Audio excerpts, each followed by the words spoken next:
and good afternoon. You're joining us here on Likeable Science on ThinkTech Hawaii, broadcasting from the ThinkTech studios here in Pioneer Plaza in Honolulu. And Likeable Science is all about how science is a vital, interesting, and enjoyable part of everyone's life, and how much fun it is, and why and how it should not be isolated and relegated to laboratories and to scientists alone. So we're going to play take a little different play on it today than I often do. I have with me in the studio today Dr. Zachary Oliver, who is Vice President for Academic Affairs at Argosy University Hawaii. Welcome back, Zach. Thank you. And some of you who saw past episodes may recall that Zach and I talked about his book, Falling But Fulfilled, where he explores the way that Howard Gardner used multiple intelligences, and Zach talks in his book about how he sees the applications of these different intelligences playing out in different educational settings. And that got us into an ongoing conversation about intelligence and what is intelligence, and can we measure it, and how can we measure it, and back and forth. And it got me thinking about something I hadn't really considered before, but it's sort of a question that fell out of this, are all exhibitions of intelligence inherently scientific? And it sort of got us onto a question about science and what is science, and that's sort of what we're going to explore today and go on. And we have different backgrounds, certainly. But oh, here it comes. So this will be perhaps a little more back and forth, a debate more than a simple uncovering and exploration of a topic, but that should be fine. So I wanted just to frame this out with a particular one quotation. George Sarton, back in 1936, in a study of the history of science, made what I think was a really good statement. He says, "The history of science is the only history which can illustrate the progress of mankind. In fact, progress has no definite and unquestionable meaning other than in the fields of science." So first off, do you agree with this? I actually don't. I think it's kind of myopic. Well, sorry. No. This is absolutely. No, this is why we're here talking. But for instance, you may like different kinds of art that was done in different periods and all. Sure. And arguably, perhaps since the first outlines of hands done in cave art, there has been some progress in art.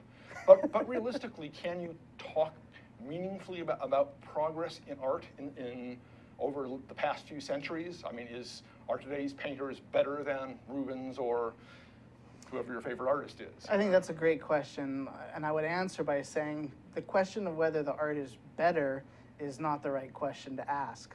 Uh-huh. So here it begins.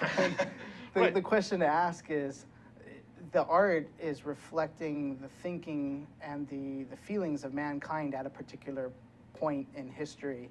And so the art is an expression of a human being internalizing, digesting all of the input coming in through his or her senses, and digesting that and trying to make meaning out of it and producing something.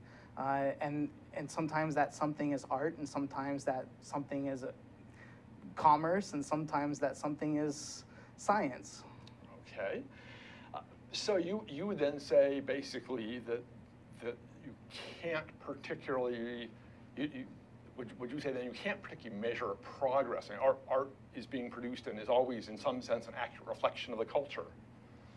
Yeah, the challenging question is, does culture progress?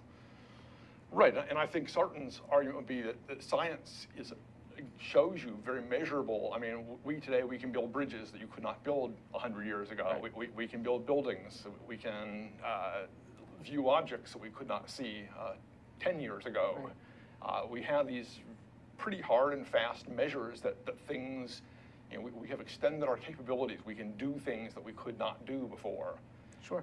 Can an artist arguably do anything more today other than, as you say, digest and reflect culture any better than an artist 200 years ago? Absolutely, because the bridge exists, the human being is able to travel more easily and successfully and quickly from point to point. Therefore, that artist or that individual is able to internalize more culture more quickly, more effectively, in more different ways. So of course that person's digesting process is going to be much more sophisticated than it was before the bridge or the airplane or the boat and all of these wonderful technological advances that we've experienced and enjoyed. I see. So they're tools, because the tools are better. The art, in some sense, can be at least more diverse. Right. Okay. That's as well as the medical, the health of the individual who's living longer. He's going to have much more opportunity to gain wisdom over time because he's had a more successful, healthy life, or she, and has experienced so many more things that he's going to have, or she's going to have much more to share with whomever is interested.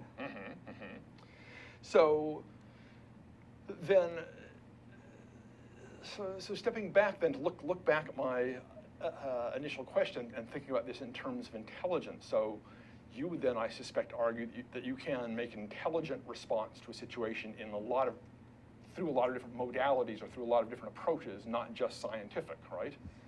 Yeah, that's the great joy of being a human being.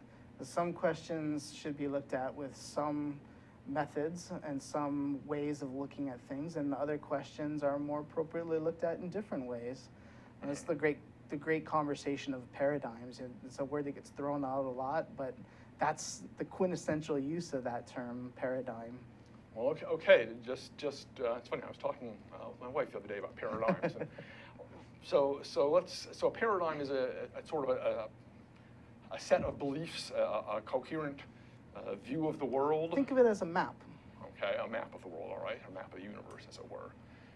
It's how you see it, and thus a paradigm shift, according to Thomas Kuhn, of course, is essentially you're ripping up your map and having to draw a new one. Or saying, if I think back to my experience in elementary school, we had the maps on the wall with the colors to show each state, for example, of the United States. And then, of course, there was another map in the corner on the globe. It was a spherical map, and it showed bumps and divots where there were mountains and valleys. And the states, individual states or countries weren't featured prominently, but different colors on that particular map. Now, both maps are functional and useful, but for completely different reasons. Right, and just as you can't use a microscope for a telescope and you can't use a telescope for a microscope. Certainly. Those are different tools for looking at different things. Absolutely. But that doesn't mean one's necessarily better than the other. In some situations it is. Well, yeah, right. If you wish to study distant planets, right, the microscope is going to do relatively little good. Right. But nonetheless, in both cases, you could look at those and say, today's microscopes are better than those from 20 years ago. Absolutely. Today's telescopes are better. I'd like to think so. Although I'm not an expert in microscopes or telescopes, but I believe that the grinding technology to make the mirrors and whatnot has advanced over the 30, 50 years. They now have self-assembled lenses that literally build themselves. You don't have to grind them down. It's the future. But so on a similar kind of thing, can you make that same statement about, say, literature? Is today's literature, better than the literature of some years ago? And it would seem, to some extent, you would argue you can't really make much claim in that same kind of claim about literature. Yeah, I would say it's not really a correct way of thinking about it, because the problem's not to try to make better literature. The question would be, can I make literature that's a more accurate and deep representation of issues that are topical to this time? And some of those issues may be timeless, like love, for example. Although some may be more specific to a certain time period. Sure, absolutely. Like self-designing mirrors that can grind themselves. But that then does suggest that you would agree that in some sense science holds a rather special place in the scheme of knowledge, in that it does have a more objective, if you will, measurement to it, right? What I think is special about science, and one of the things, I'm a big fan of science, even though I'm here arguing for some shades of gray, maybe, not 50, but the whole idea of science is it's this conversation, this public conversation about knowledge, that every scientist contributes to. And also every science, like we said last time, it has to admit if there's new data that disproves a previous belief, they have to accept that there is new knowledge that rejects all that has come before. Science provides an external conversation that is timeless about what do we know. And now, answering the question of what do we know about something doesn't always solve the question of whether that's better, whether we know it better, we know the subject better, but the application may not be better. There may be moral or ethical challenges that arise because of that better knowledge about something. But that's when science gets into those other places. Sure, and that is a whole issue again. The classic example, I think, being that of technology, right, where technologies themselves typically are, you could say, value-free, but how they get used is extremely value-laden, right? Absolutely. You can use your nice long stick to get yourself some food if you want, but you can equally use it to bop somebody over the head, and those are two very different. I have a great example. Okay. A student, we were having a conversation in a class once upon a time, and I don't know if you're out there, but if you listen to this and you know this story, have a good laugh at my expense. And we were arguing about whether cell phones while driving are a good thing or a bad thing. And one thing I always make my students do is argue both sides, pros and cons. And so, of course, we heard everybody complaining about sitting at the stoplight or people swerving because they're text messaging while they're driving. And then a young lady rose her hand in class and said, hey, you know, I have an experience. I was at a barbecue with my father. I had been estranged with him for about 10 years. And we left the barbecue, and he was driving towards Mililani, and I was driving back towards town. Or no, I was driving to Mililani. He was driving back towards town. Well, he got in an accident and called me from the paramedics.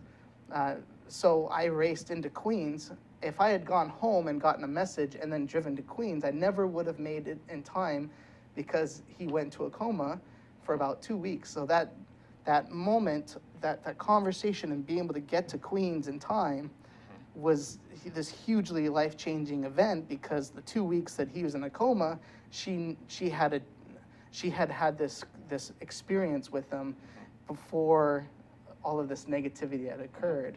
It helped her with her strength, which she talked about internal strength. So, you know, she broke a small rule, cell phone while driving, but with this huge gain, right? Right. So it's a challenging problem. Yeah, I mean, I can confess just the opposite view, since many years ago I was sitting at a stoplight and somebody smashed into the back of our car and crumpled our car because they were talking on a cell phone. Pros and cons. Right? And we were lucky to walk away from that. I'm glad you did. But that was, anyhow. So, right, and I certainly agree. There are questions that science obviously cannot answer. There are questions of, for instance, religious faith and belief. That science is not; those are just not questions that can be dealt with scientifically. And I'm not saying science is the end all and be all.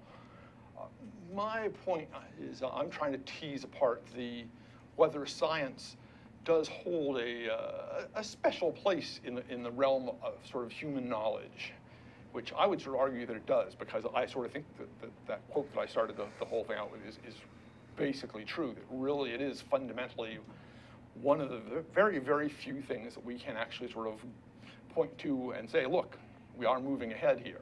I absolutely agree. Science absolutely has a special place in the human experience.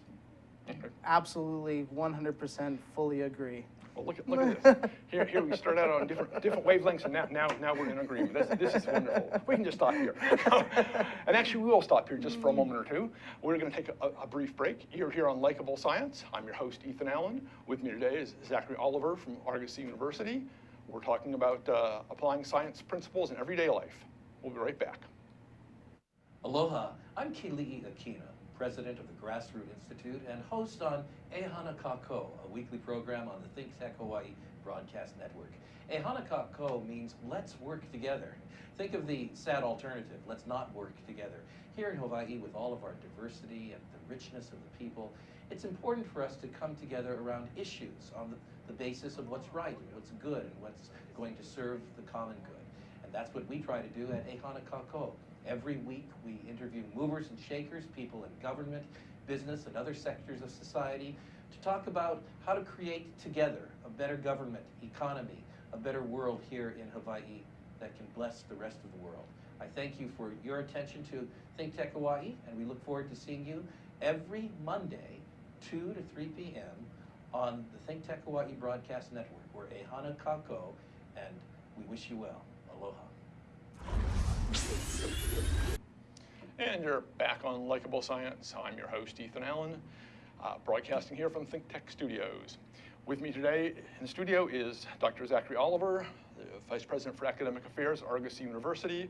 We're talking about using science, the processes of science in everyday life, and at the same time we're sort of exploring what that really means in terms of science and knowledge. And so I want to dig a little more deeply into this and talk, you said earlier about science being sort of a public forum for debating and advancing knowledge, as it were. And I like that. That's very good. Science very much is involved with the communication of the knowledge as much as the garnering of the knowledge. But you said to me a while ago that you think one of the biggest problems people make, or science educators, the mistakes they make, is sort of putting, what did you say, putting the methodology in front of the question, and therefore sort of using the wrong tool to get at the question. What did you mean by that? So one of the things that I teach is for dissertations, for students who are pursuing doctorate degrees and preparing them to answer sort of large questions that are not necessarily well developed.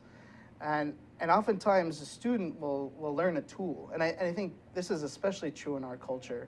We're very tool bound. We like to learn tools. And we give us a new tool and we're gonna look around for things to use this new tool on. And I think that's especially true in science. And I Googled science once, and the first definition came up with the first word was, discovery. So it was really this sense of well, I need to go discover something, and I've got this tool, and I'm going to go use this tool to discover. And I always try to teach my students to wait. Don't try to solve. Try to understand a problem, and through a detailed and rich analysis of a problem, then there should be the tool, right? The right tool will emerge, right? There's a right way of looking at that problem. So not every methodology is appropriate to solve every problem. Sure. And I mean, the classic thing is, surgeons always want to do surgery, right? They don't, it doesn't matter what you got, they want to go and cut into it, right? And, ouch. And the other way of expressing that is, of course, to a hammer, every problem is a nail, right? Right. And if you've got a hammer, that's what you want to do, is pound these things in, right? And I certainly agree that there is, again, the mismatch if you're trying to answer a question of religious faith. You don't go to science as your go-to mode to answer that question, because you're... But people do, all the time. Okay. And this is why I thought this would be really a great conversation for us, and really glad that you are entertaining this. Is that not every tool can be used for every problem.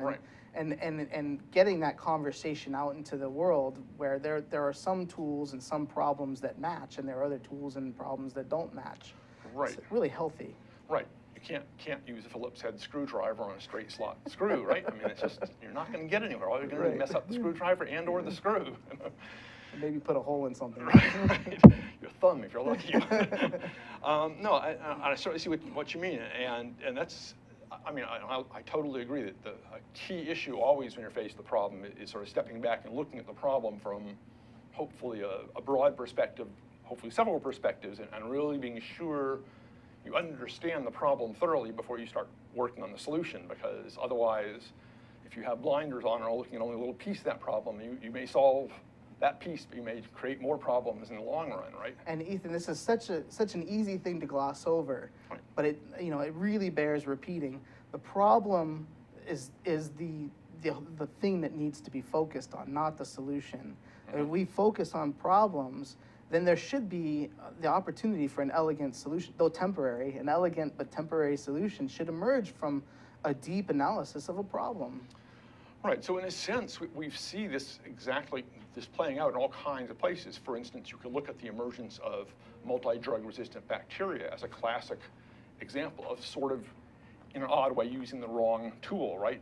That is, because we've used specific antibiotics against specific strains of bacteria, and we've taught the bacteria. Right, we've done that sort of badly by not quite killing them all off and letting Right. a few of the tough survivors survive and multiply. That gradually those genes have been passed around and shared among their friends and cousins, and pretty soon you have bacteria now that can laugh at most of the bacteria that we produce, and most of the Antibiotics we produce, right? Scary. And yeah, and the bigger problem is that of harmful bacteria. What do we do about them, and how can we most effectively keep them away from us or make them harmless to us?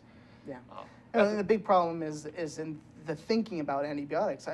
I feel better. Why should I keep taking this medicine? It doesn't make me feel good. It makes my stomach hurt. I'm going to stop taking it 3 days early.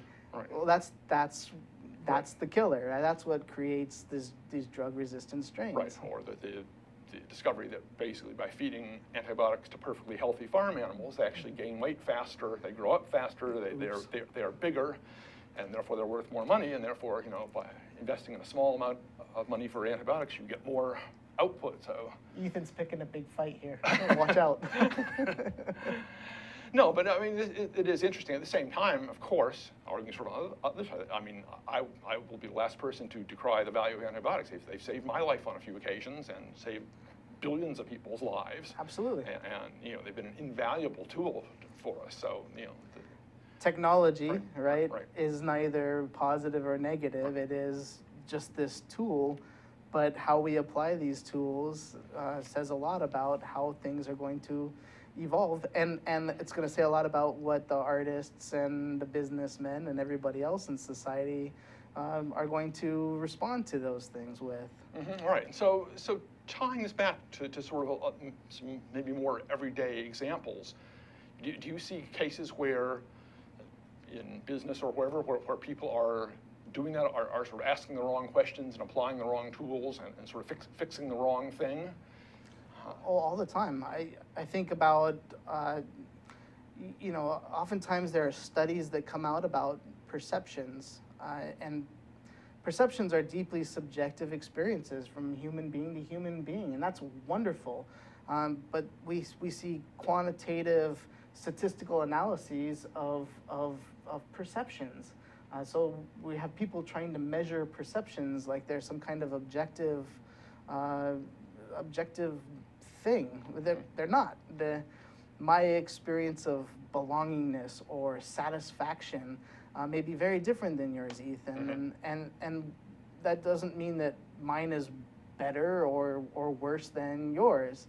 That doesn't mean that we shouldn't try to collect people's understandings or perceptions about things, but we should be careful in how we study these things. Right. I mean, the classic example I was reading about was shark attacks. People worry greatly about shark attacks.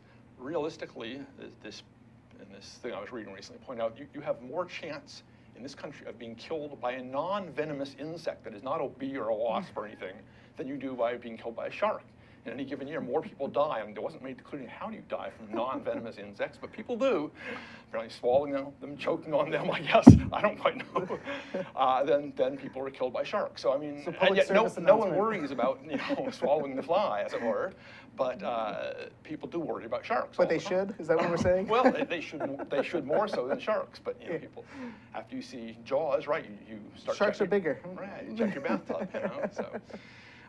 So this is you're quite right. This is a whole issue that we have. Human perceptions are very both malleable as well as different. And yes, what may worry me doesn't worry you. Of course, extremes of these are phobic reactions, right, where certain people, you know, are absolutely comfortable standing up doing public speaking, but a fair number of people will basically faint if they had to stand up in front of a, you know, an audience of 100 people. Yeah. So this is great. This is great, and it gets us into what we're going to want to explore a little bit further here in our next segment. So I want to maybe before we go to that, I want to get a couple definitions out. You've used the term in some conversations, positivism, and let's be sure we know what you mean by that. So a positivist mentality, a positivist paradigm, is the belief in an objective reality. That is the same, a stable playing ground on which everything plays. The positivist, the piece to remember about a positivist is it believes in objective reality, but is directly observed. Mm-hmm. So a positivist would say that the sun rises and the sun sets. Okay. Now, the next paradigm that we've achieved in science is the post-positivist paradigm, Okay. and that's to understand that the sun is not rising or setting, that the earth is moving around the sun, and the sun is revolving into view, or we are revolving into the different side of the earth is revolving into view of the sun, and so on. So it's an objective reality, but not directly observable. Right, and there are tons of things. I cannot observe gravitational force perhaps directly, and yet I know it exists, and if I walk under a tree and an apple falls off and hits me in the head, I'll feel its effects, certainly. How about color? Color does not exist out here in the real world. That's a real mind bender when we first hear it. Right, color is simply our brain's way of sorting out a particular feature of the cones in our eyes are Right. vibrating at a certain speed, and that speed is being interpreted as green. Right, yeah, and yeah, so there are, okay. And so, so there's, and then you would, so what do you contrast positivism and post-positivism with then? The alternative view is that there is no objective reality, right? Or that it's not that there is no objective reality, but that in some questions, the question of whether there is objective reality or not doesn't come into play. It's sort of a non-issue. So that it doesn't reject. This is the newest paradigm, postmodernism. It's not trying to reject objective reality. It's saying that some questions are just not needing, or it's actually problematic to use an assumption of an objective reality in trying to answer that question. I see. So this then, when you're getting into a, as you say, this postmodernist philosophy, you would say they do not reject, although it's been my impression from the little bit of postmodernist stuff I've read, a lot of them spend a lot of their time rejecting previous explanations of how things go. That's sad. That's sad. But again, it's sort of what we were saying earlier. They're just saying that's the wrong tool to use. Yeah. This is one of those classic examples that a little bit of education can be a dangerous thing for people, and taking a really wonderful methodology that the postmodern paradigms produce, and using that to attack wonderful explanations of things like gravity it's just sad. And sorry that that's happened, but as a scientist, I think there's a wonderful rich grounds for inquiry that postmodernism provides for those of us who say objective reality is great if I'm trying to understand some problems, but if I'm trying to understand culture, for example, culture does not exist as an objective reality. It's negotiated between big groups of people, and so it's not just one person making it up. Like, I'm going to tell you what culture is, right? It's all of us together. So it's not objective, right? But it's not really on an individual basis subjective either. It's a collective subjective. Okay, we're going to follow up on that when we come back here. Now you've opened up a can of worms here, I think. Great. You here on Likeable Science. I'm your host, Ethan Allen.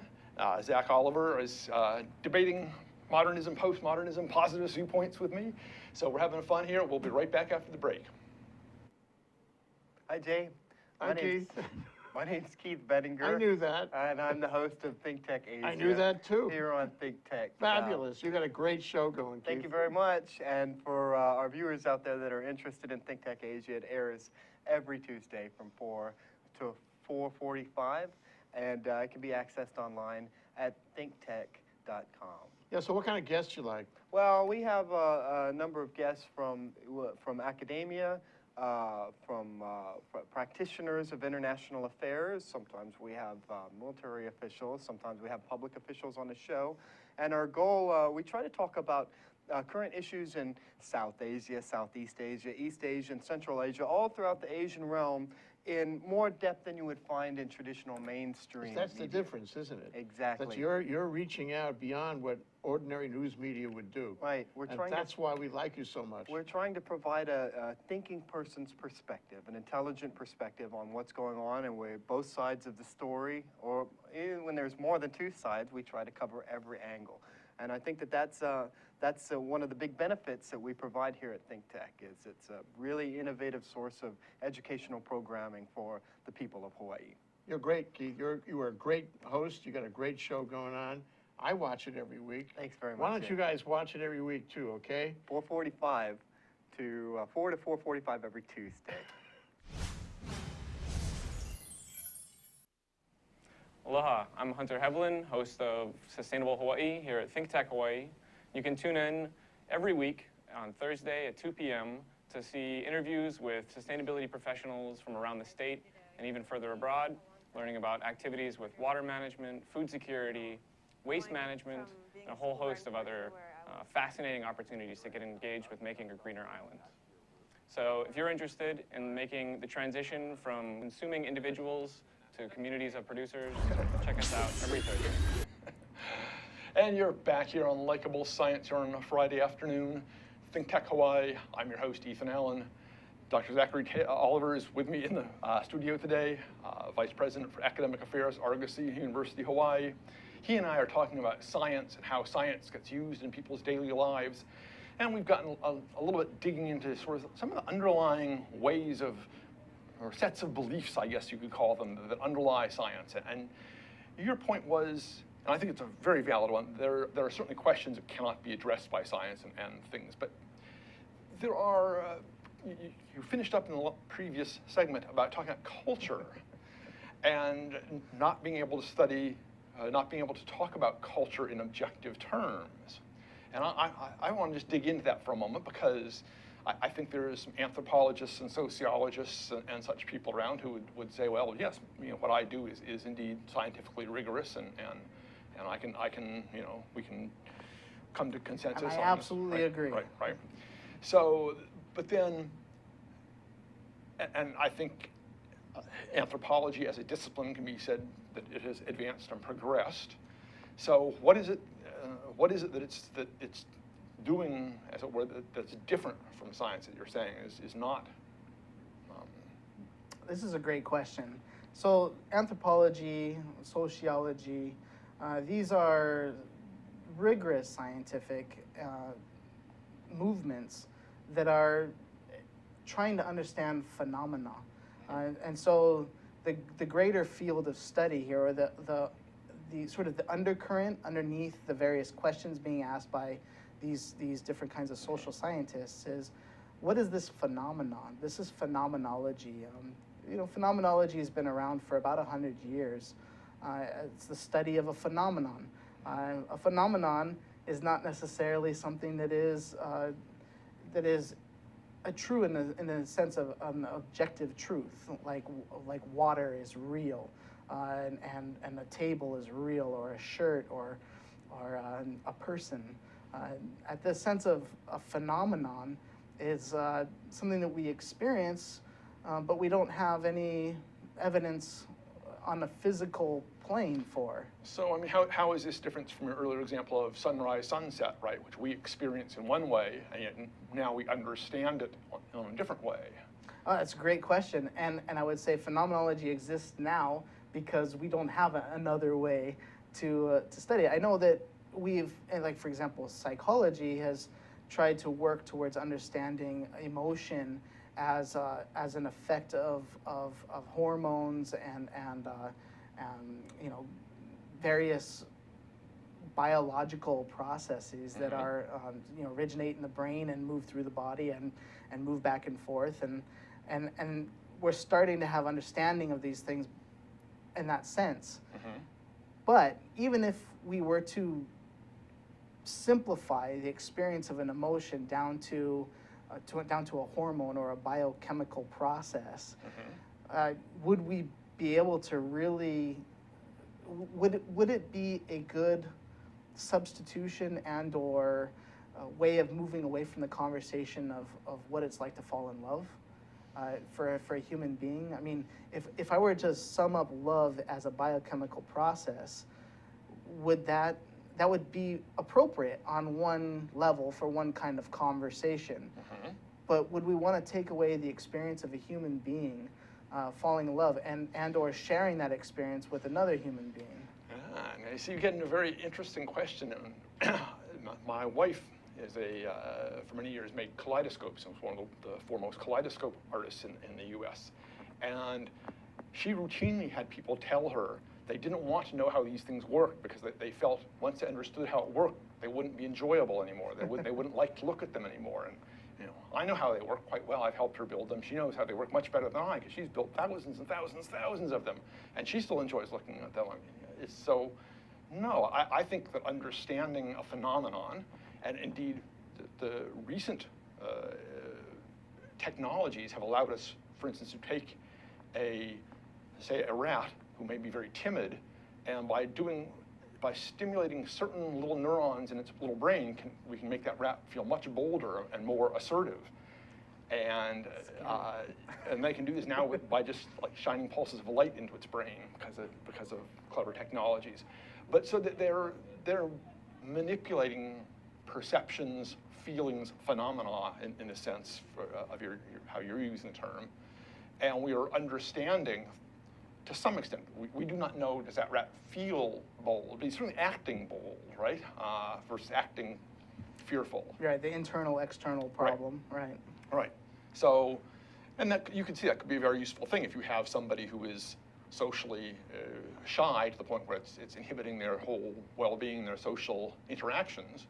Wouldn't it be great if we had a method of helping them overcome that by giving them a little button they could push in their pocket that would jazz them up and get them ready to go on out and meet people? So using phenomena as a technology for therapy.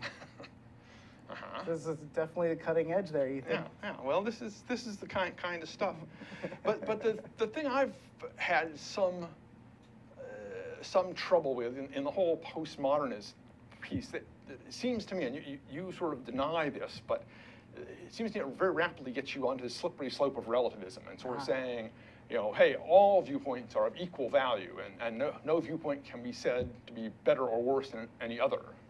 Yeah, relativism is something that comes up when anybody goes to that position of saying, well, maybe the question of objective reality has no bearing on this particular problem that we're looking at.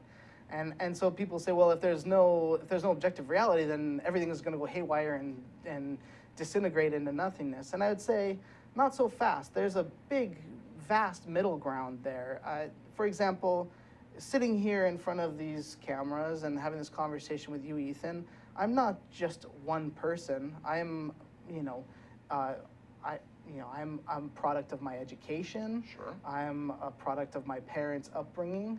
I'm a product of all of the experiences that I've had. Right. And all of those things have conspired to shape inside of me this consciousness that I've also produced biologically,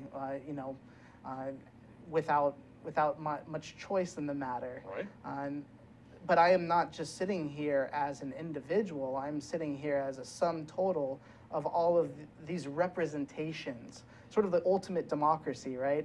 Okay. And all of these representations are in me. Right, and being a sort of systems guy, I'll say, yeah, right, there are biological systems, there are cellular systems, there are psychological systems, there are sociological input systems, that are all of which are impacting who and you are. cultural right. systems. Exactly. And social systems, yeah. But I still sort of swing this back around, and again, I want to get back to this whole issue of science and its peculiar and special place. There's lots of different pieces of knowledge, and you and I in an earlier conversation talked about it in terms of, we were using the analogy of guns, right? It's one thing to understand actually how a gun works, what the parts are, what the trigger does, what the firing pin does, what the bullets do. Completely sort of separate set of knowledge on how to shoot a gun, how to make the bullet go where you want it to go, right? Or pointing the gun at a person. Well, then there's yet a third set of knowledge is when and why to use the gun, right? And those, in some sense, are very separate pieces and sets of knowledge. You don't really need much of any of the other ones to deal, right? I mean, you can discuss the morality of killing people with guns without understanding how a gun works, right? Absolutely. And you can fire a gun without thinking about the morality of it. You know, I mean, they are in that sense independent, but both of those are very important conversations for humanity to engage in, though. Right. They all have bearing on the question. So you would say, in essence, science is not, in some sense, the end all and be all. Maybe it can never be completely left out of the room, but it can. It can never be left out of the room. And I think just as science has a very solid place at the table of understanding the mechanism of the gun, I think also science has a very interesting position in discussing the decision to hold a gun. We can use the processes and the models that science, the discipline of science, and the process of methodology to look at the phenomena of what it's like for people to hold a gun and what it does to their internal state. Because even though we are different, there is much of us that is alike. Right. And so holding the gun is going to have some common area. I think of like the Venn diagram. Right. There's going to be some common area between all people and what it's like to hold a gun or to point a gun at somebody.